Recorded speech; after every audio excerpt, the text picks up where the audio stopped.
I did not know that Michael Jackson, the king of pop himself, made beats.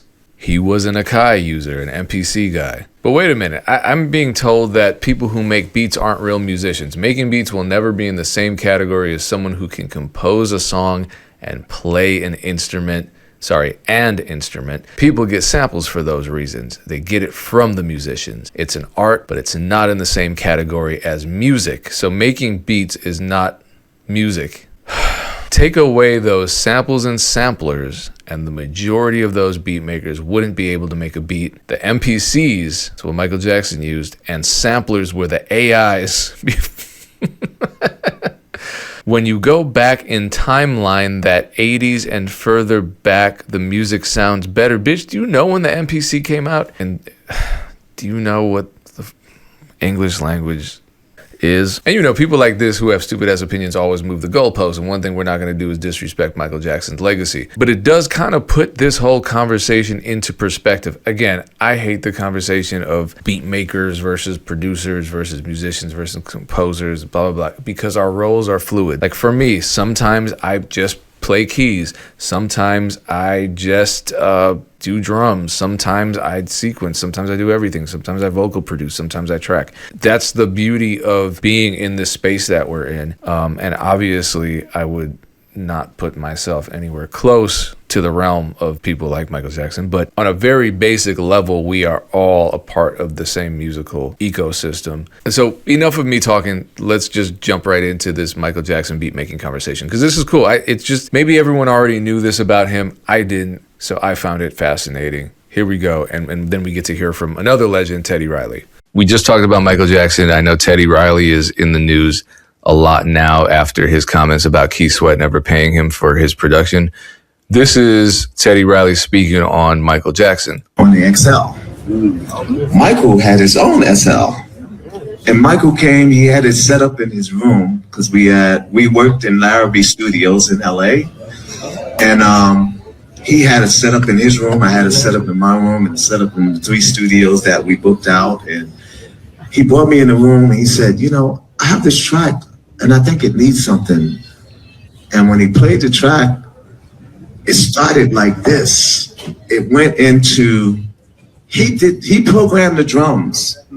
I just kind of put the right drums in, but he had it like, just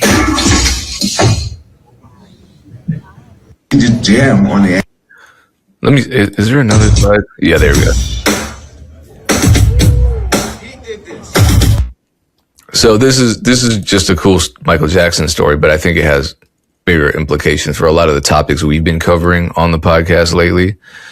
I didn't know Michael Jackson was on the Kai like that, but I knew he was incredibly musical. And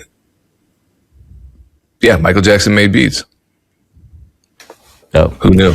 I figured, I mean, you know, again, I'm not a very technical person. I don't even know what the Kai is, and you're referring to it. But I, you know, just remembering Michael Jackson and kind of like how he, like sometimes even live or in an interview, sometimes he'd be like, just his the sounds he would make with his mouth. You can kind of see there was a reason or a method or just kind of an art to what he was doing, right? So I felt like that had to come from somewhere, and having a drumming background makes a lot of sense with just the noises that he would make, sometimes on the track and sometimes, you know, to try to get a producer to replicate the sounds, you know, with his mouth, like musically. So makes sense. I'm not an Akai guy, but Akai makes all the kind of iconic, next to the Lin drum or like the 808, Akai makes all the iconic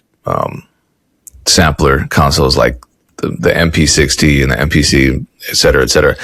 But what I found interesting was listening to Teddy Riley, who's a producer, period, one of the greatest producers. He's describing using the MPC as programming. And it's because back then people had different roles. Nowadays, we would just call that a producer, right? And then that's controversial because people are like, you're not a producer, you're a programmer. Back then, you had one person on guitar, one person on MPC, one person on bass, another person on synth bass, another person on programming all the sounds on the ASR, and then another person playing those sounds. It was always really collaborative. But I think what was revolutionary about hip hop beatmakers that we now call hip hop producers with Pushback, they did it all. They programmed, they composed, they sequenced, they arranged. That was different. And obviously it was all out of necessity, and sampling was a huge factor. But I think about today in 2026, we have such a problem with 4 producers on one beat. And it's always this joke where it's like, why you got 4 producers on one beat? Does someone just, like, one of you is just doing a hi-hat and the other one of you is doing the clap?